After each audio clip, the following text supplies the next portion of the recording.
been having this vision. I've been having this vision. Either rise or you fall. I'm on a mission, bringing my dreams to fruition. I ain't playing at all. Bring out the body bags, I'm about to kill them, deliver them to the mortician. I gotta do what I gotta do. That's for my fish, back in my face. I gotta do what I gotta do. I bring it down, he never came. I'ma do me, I'ma do me. That's in my blood, I never change. That's in my blood, I never change. That's in my blood, I never change. Yorana e Maeva, welcome to the WSL post show here at the Outerknown Tahiti Pro, and it's been a huge day of surfing. Some historic moments happening here at the end of the road, and we're here in the post show just to unpackage it all, unwrap it all, and brief you on an epic day of surf. I'm Kai Paguro, along with former tour surfer Lara and the Hall of Famer Peter Mel. Good evening, Kaipo. Wow, 21 heats in a day, and we mowed through some heats, and there is a highlight reel that you are not going to want to miss. Your thoughts on today? It was pretty epic, Lara. Ooh, wow, I've been on the edge of my seat, I feel like, the whole day. I've kicked things over in here and made a mess. It's just been absolutely amazing, and you know, I feel like when we watch these highlights, it's going to be quite baffling because it's going to look like 8 different days wrapped into one. We saw everything today. This morning was just absolutely crazy. There was tow waves, and then there was rain and wind, and then, yeah, the clinchings, and oh my gosh. I can't wait to relive it all because it was an epic day. We're going to get to all of that, but first we got to hear for our last quarter finalist. Miguel Pupo surfed his way into the quarters, and he's with Dimini. Miguel, a huge day for you. 3 heats out at Teahupo'o. How are you feeling? You're into the quarters. Finals day tomorrow. You got to save your energy. Yeah, I've been having some 3-hour sessions every day, so I think I got enough energy to surf out there. And just went tricky in our heat, you know, went on shore, and when I saw Kanoa got that wave at the start of our heat, so I knew it was going to take a little while to another wave to come, so I was trying to get busy, get some scores, and build a lead so I could, you know, go on from there, and he ended up being my two good ones. Perfect. And finals day tomorrow, what would it mean to you to take this event out? It would mean a lot, you know. I picked this event to be a good result for me, and just like Pipe and G-Land, but I let G-Land slip through my hands, so I'm just taking heat by heat, wave by wave, and, you know, barrel by barrel. Barrel by barrel. I love that. We can't wait to watch you tomorrow. Well done. Thank you. Yeah, Pada Benz to Miguel Pupo. He's been threading through the barrels today, and that was a great surf for him. We'll see him in the quarterfinals as we head to finals day. But today, gosh, along with all the elation, Lara, there was some heartbreak too. Griffin Colapinto came in here in the number 5 spot on the rankings inside that final 5. Unfortunately, he came up against a red-hot Yago Dora.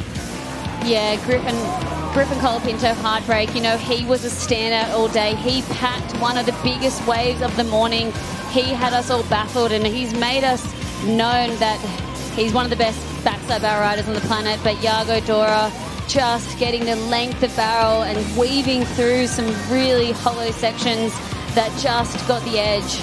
Peter, 9-point ride for Griffin Colapinto, but it was about the backup. Yago Dora had the backup, an 8.27 and a 6.67 for Dora. That was enough for Yago Dora to take the win. We all know how important this was for Griffin Colapinto, but he's in a very young career. He's going to take this and feed the fire because Griffin Colapinto is just too good not to be competing in the Final 5 in the future.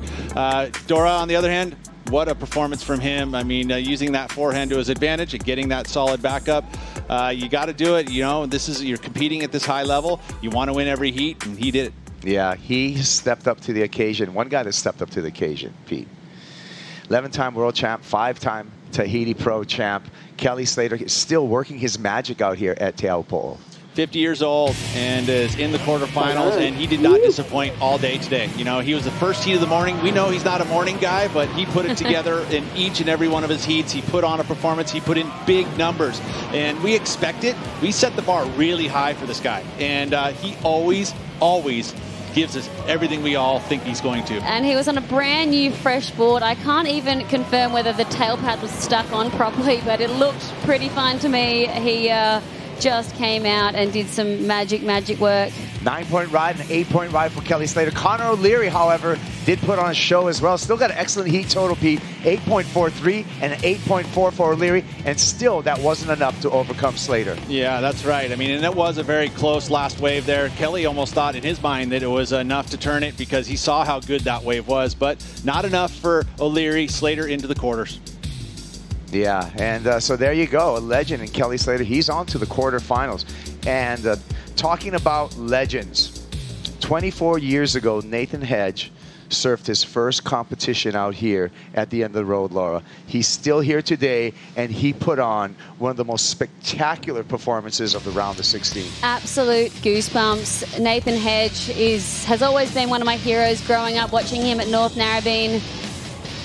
He was up against Jack Robinson. Amazing. Jack Robbo did put up a challenge with some big numbers, a 9.1 and an 8.5 for Jack Robinson. But Pete, Nathan Hedge was able to answer back. Well, and it was in 3 minutes time. He turned it around. Matter of fact, we were talking about Jack, how he's going to do to almost take over the #1 seed. And then all of a sudden we're like, but hey, it's not quite over. And sure enough, at that moment, this wave came to Nathan Hedge.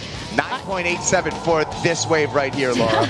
Absolute trickery. And then he paddled back out. I was sitting here in 3 minutes. He turned this heat.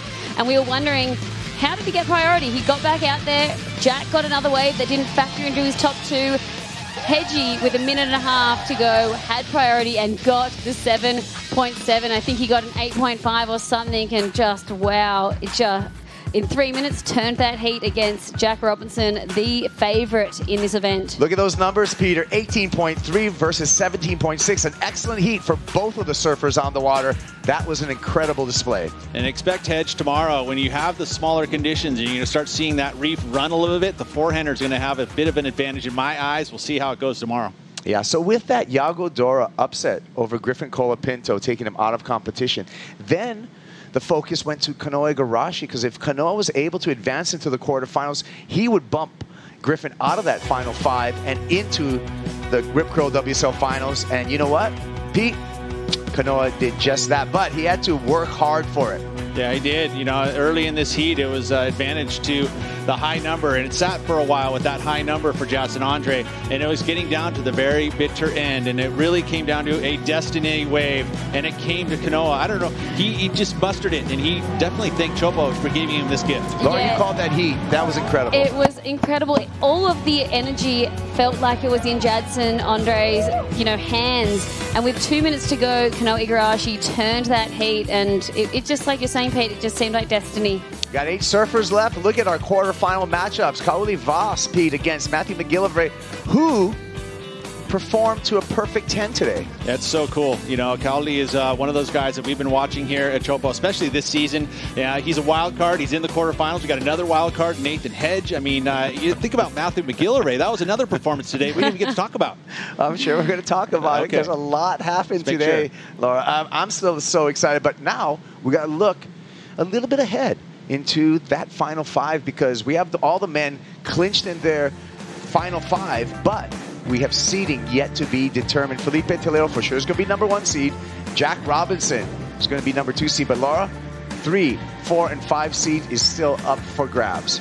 So Kanoa Igarashi can jump up the seed leaderboard and head into the WSL Final 5 up to #3.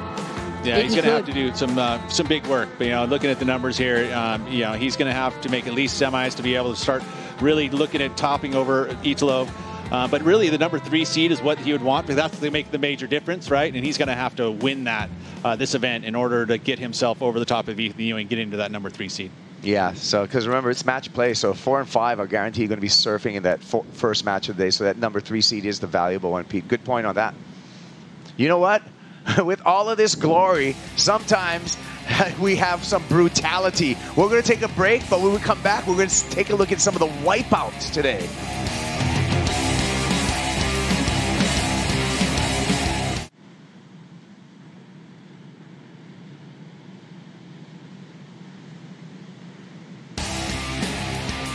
Welcome back to the WSL Post Show, wrapping up the Outerknown Tahiti Pro, and you know what? Some pain was hounded out today, Pete. Check out the wipeouts from today. I mean, you think about this morning when the maxing of the swell was happening. We saw that wave right there. One of the most amazing rides there from Griffin Colapinto, but it didn't stop there. There was lots of wipeouts, Laura.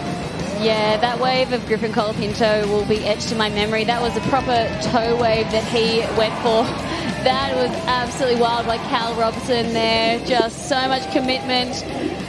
Just having to try both. I mean, you think about this wave and how hard it is to get down the face, and there's, you know, best in the world. They ended up having to do some pearl diving.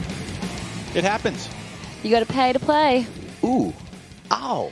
Do you know who's going to be busy tomorrow? The physios, masseuses on the island. It was a crazy All day. right now. For that. Oh, wow. Yeah, talking about pearl diving and under the ocean. We did some reef restoration here with the coral gardeners, all part of the We Are One Ocean activation that we do at every single stop. Let's take a look at the good work that we did.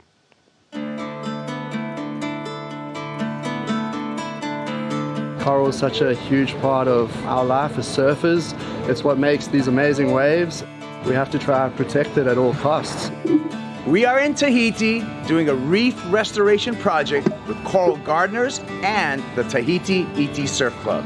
All the coral fragments are in the water, and they will teach you how to make some ropes. Adobe is partnering with the WSL's We Are One Ocean initiative in Tahiti to #CreateWaves, and we're challenging the surf community to use creativity to inspire the protection of our one ocean. Can you guys do by yourself?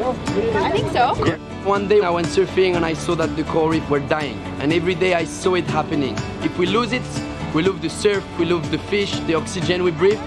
We are on a mission to revolutionize ocean conservation and try to build a movement to help save coral reef ecosystems.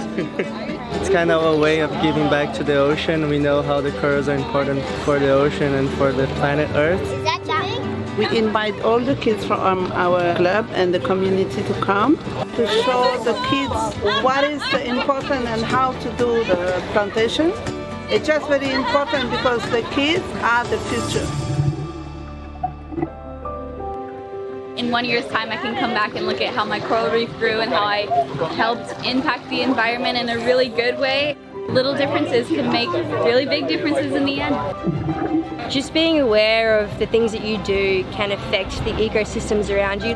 It plays an important role for us as surfers, but not just surfers, fishermen, fish, sharks, all kinds of wildlife and marine wildlife. And it's one of our greatest ecosystems, and if we don't look after it, it could be extinct. Through the Create Waves initiative, Adobe is asking creators everywhere to make the case for ocean protection. During the Tahiti Pro, we are posting what we can do to help, like the Coral Gardeners initiative, to show how our collective actions can make an impact. Now it's your turn. Tell us what you're doing to protect and conserve our one ocean. Download the Adobe Express app, search for World Surf League to get our custom template. Share your creations on social with #CreateWaves and #WeAreOneOcean, and tag Adobe and WSL for a chance for your post to be seen in the lead up to the WSL Finals in September. We are one ocean!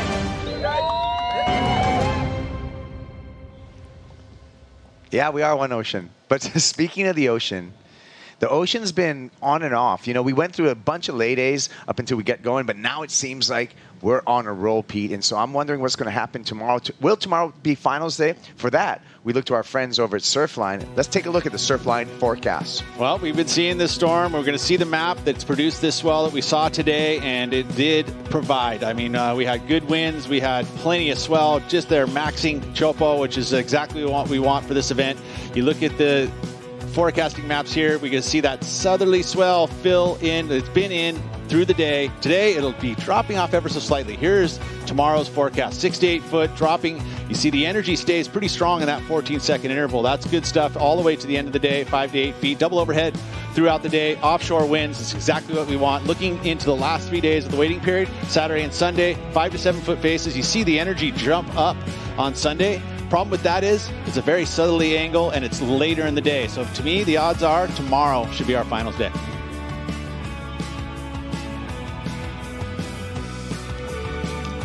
I like the sound of that. Rubbing my hands together right now, and so excited. But you know what? The post-show, it's not over, because we got more stuff coming your way. When we return, we're going to go over today's top 5 moments.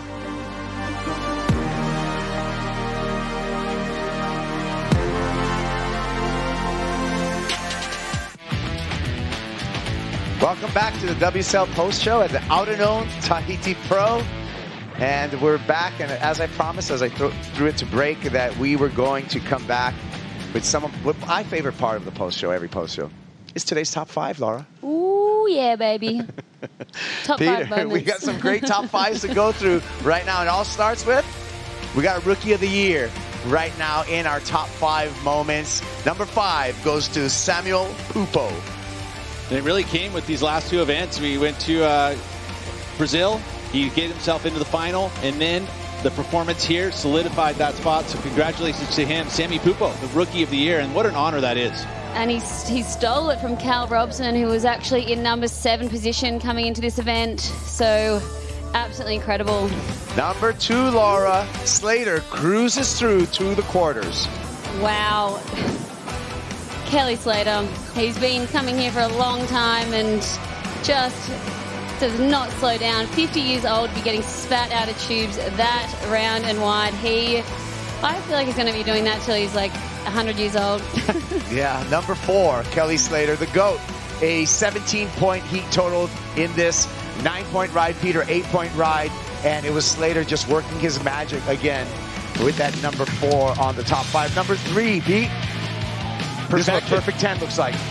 That's Matthew McGillvray. We talked about this wave, and what a wave it was. I mean, looks like he's out of control, does the drift. It actually puts him in perfect position, stalled out, and in this one right at the edge of that lip and into the biggest hole of the day, gets himself a perfect 10. That was absolutely unbelievable. Matt McGillvray just pinching himself a 10 at his first ever event here in Tahiti. Number 2. We got some finals clinches happening. We're going to see Ethan Ewing there, Pete. Ethan Ewing, Italo Ferreira. This was dicey stuff going on. I mean, Italo went down, but then Ethan Ewing was there. All this stuff was happening. We didn't know who was going to be clinching spots, but this was solidified, and then we left 1 spot. Ethan Ewing, what a performance. He's doing so well here in Tahiti. Italo as well. This is going to be a great Final 5. These 2 additions are magnificent ones. Number 1, Lara. Kanoa Igarashi comes through in the clutch with a buzzer beater to make his way into the Final 5. Oh my, the drama. This was just pure brilliance by Kanoa Igarashi. Look at that wave. He needed a 7-point, high 7, and to literally hold his composure and get this wave a 9.8. It doesn't get much sweeter than that. The best competitive wave he's ever had here in Tahiti, and it came at the most opportune time to clinch a spot in the Final 5. Brilliant stuff from Kanoa Igarashi. It was brilliant stuff all day long. And thank you, Lara. Thank you, Peter, for your hard work. Thank you at home. I want to say maruru, mahalo. Check in tomorrow morning. Could be finals day. Meanwhile, enjoy today's highlights.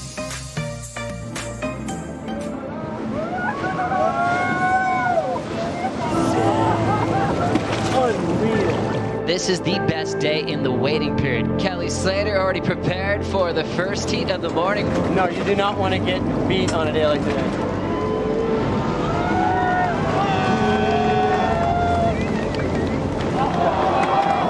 There we go. Go, Jordy.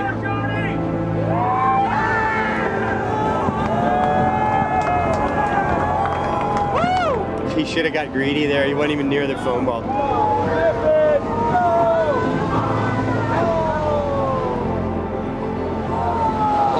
Won it.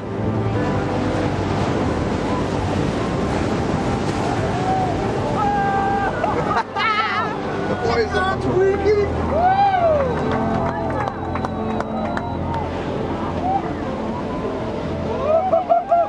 This is what Chopu is supposed to look like. The shape's perfect.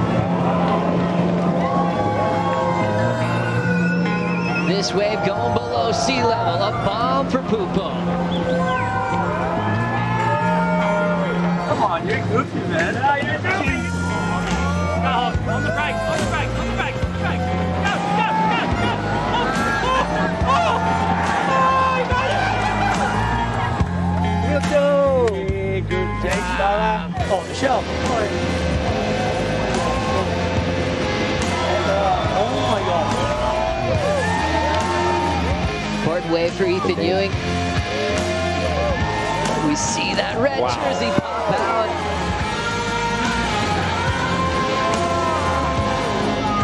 Looks like Italo flying out. As we see Jansen on a big section. Oh, wow. One of the most radical takeoffs of the day. McGillvray pulls off the impossible. A perfect 10. We all are sinners just like me. Nothing's gonna save you from the devilish.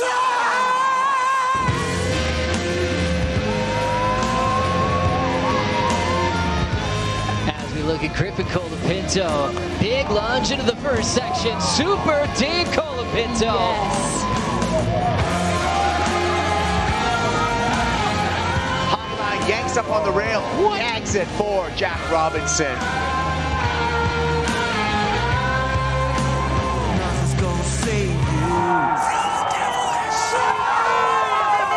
This copyrighted event broadcast is produced by the World Surf League for broadcast around the world and may not be retransmitted, reproduced, rebroadcast, or otherwise distributed or used in any form without the written consent of the World Surf League.